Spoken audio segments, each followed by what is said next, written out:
This video will guide you through how VisionWorks, our next-generation life planning software, can take your financial planning business to the highest level. Thank you for your time today. The theme is mastering change. If you wish to position yourself in clients' minds as their irreplaceable financial guide, then mastering change is the key. There is no the plan. There are only clients' wants and financial resources at a moment in time. I want to bring up a definition. The purpose of planning is to master change. We all have to manage it. The only way to master it is to use realistic planning software that acts as a practice field for real life. VisionWorks enables you to help clients test their options and assumptions so that they can see the long-term impact and thereby make the most informed decisions possible. Creating a plan that's based on the income a client wants in retirement doesn't lead to a model that supports mastering change. And yet life is characterized by change. Change because of our changing wants in life, and change because of the world around us changing. Consider almost any area of life. For example, we couldn't want self-driving all-electric vehicles 10 years ago because they didn't exist, but they're here now. If you're creating only retirement plans for clients, what's your value proposition in year 2? Based on portfolio returns, you might adjust the savings requirement, but otherwise, clients' desired retirement income is unlikely to change. What's also true is that retirement plans are available everywhere and usually at no or very little cost. If retirement plans are all that you offer, your business is vulnerable. So let's open VisionWorks and we'll take an actual case. I want to compare a retirement plan with one that addresses what I call the dinner table conversation. Clients don't sit around the dinner table and talk about the retirement plan, except maybe during bear markets. What they talk about at the dinner table are the home, lifestyle, family, and career decisions that they're trying to make. So I want to use a very simple example today to illustrate the concept of mastering change. The Smiths are talking about a kitchen renovation. Now, it's important to note that in financial planning software, you could add a kitchen renovation as a goal, and it would be treated as an expense. But I don't think you'll find that it's integrated with the home in the sense that the expense affects the home's value. This is an example of the difference between financial planning and life planning software. Also, one of the things we've talked about in the past is that couples don't agree on everything 100% of the time. We've also talked about the difference between trying to reconcile different points of view, which always leads to a winner and a loser, and acknowledging different points of view. That is, when couples disagree, we acknowledge both points of view and we enter them in the software. So let's take the Smiths. They want to do a kitchen renovation. And when we ask about it, Sue says, I want to spend $100,000. So let's put in her want, and we'll quantify it as $100,000.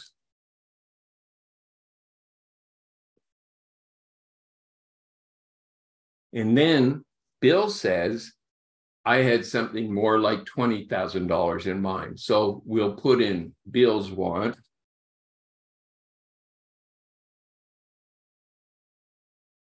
And we'll just leave the default entry as $20,000.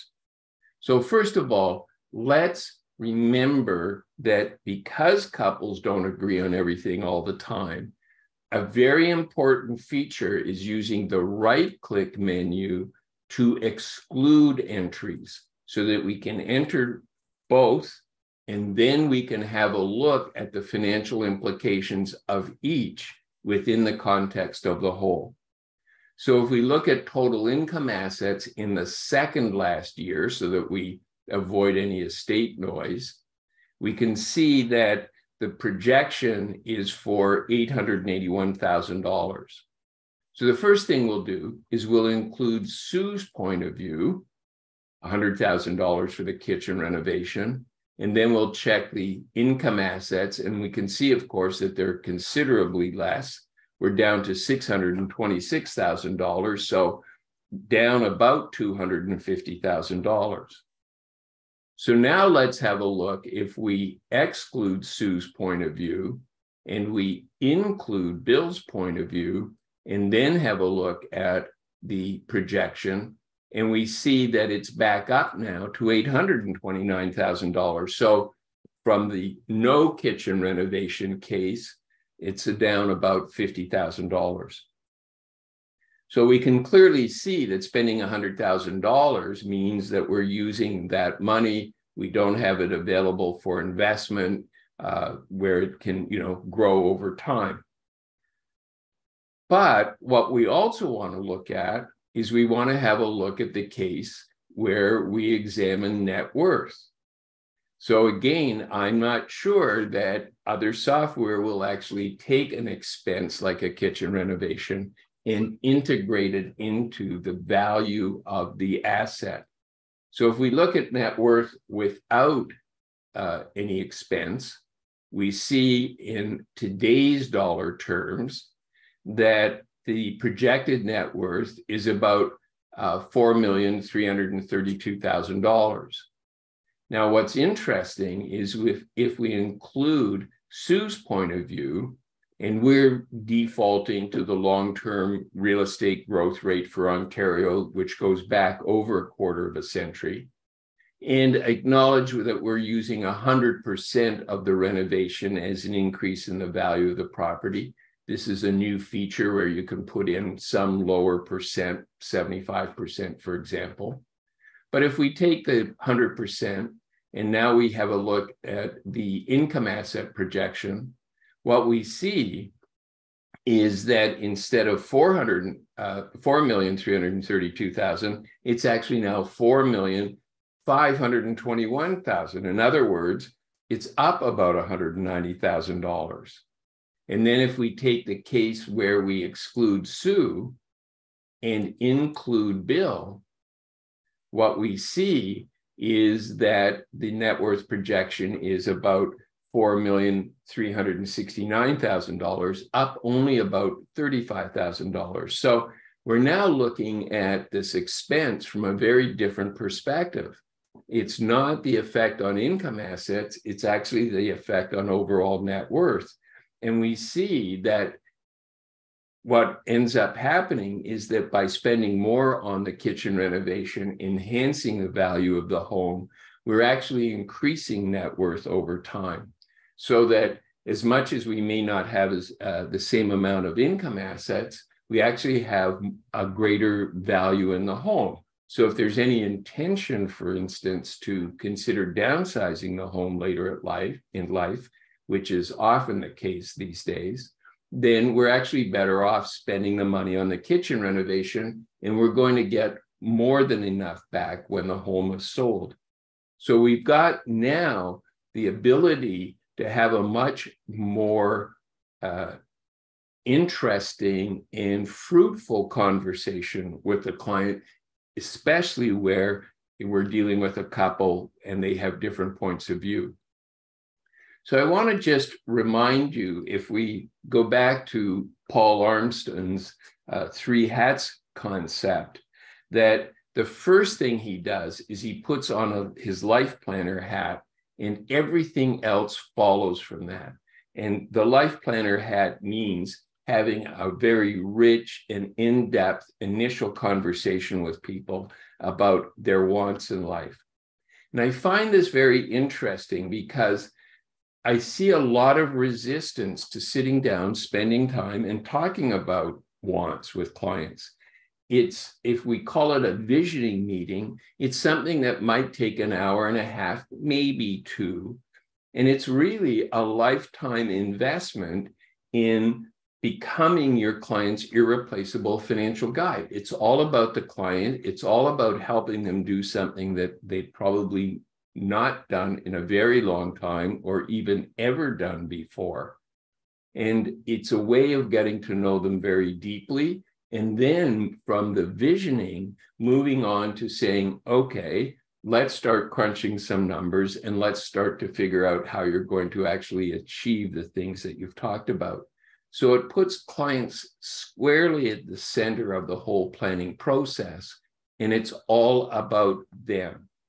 And we've talked about building deep relationships with clients, and that the self-orientation as the denominator of the equation is the key. If clients see that all you want to do is a minimal amount of number crunching, a retirement plan, so that you can move on to a product discussion, then really they view planning as just being a sales gimmick, that you're doing it for your self-interest, which lowers their relationship with you. But on the other hand, if we spend time talking with clients about them and what's important to them, then their perception is that our self-interest is very low. We're really focusing on the client, and that hugely increases our relationship with the client. So the other thing that I want to talk about is the whole concept of an annual review. If the purpose of planning is to help clients master change, the concept of an annual plan review is outdated. In other words, change doesn't happen annually. It happens when it happens.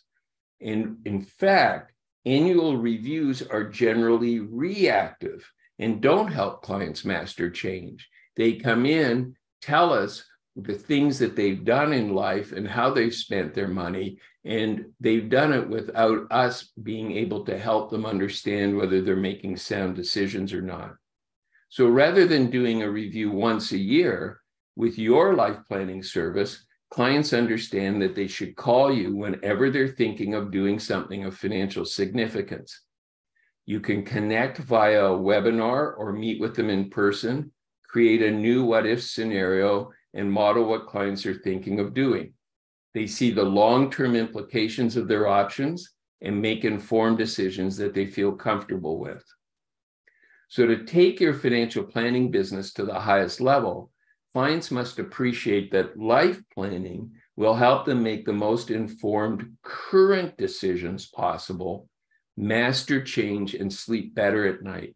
And by continuously helping clients master change, you'll position yourself as their irreplaceable financial guide. And because of their very positive life planning experience, clients will act as evangelists for you. So this concludes our webinar series, and everything that we've done has all really been leading up to this point of identifying the true value add of planning, which is mastering change. So it's not just preparation for retirement, it's also about helping clients make informed current decisions, thereby reducing financial stress, especially for couples. And the one final thought I'm going to leave you with is that I think when most people, in the absence of life planning, make a decision, they think about it, they might talk to friends, they might do research on the internet, they do whatever they do, they make a decision, and they spend half their time looking over their shoulder, looking backwards, worrying whether or not they made the right decision.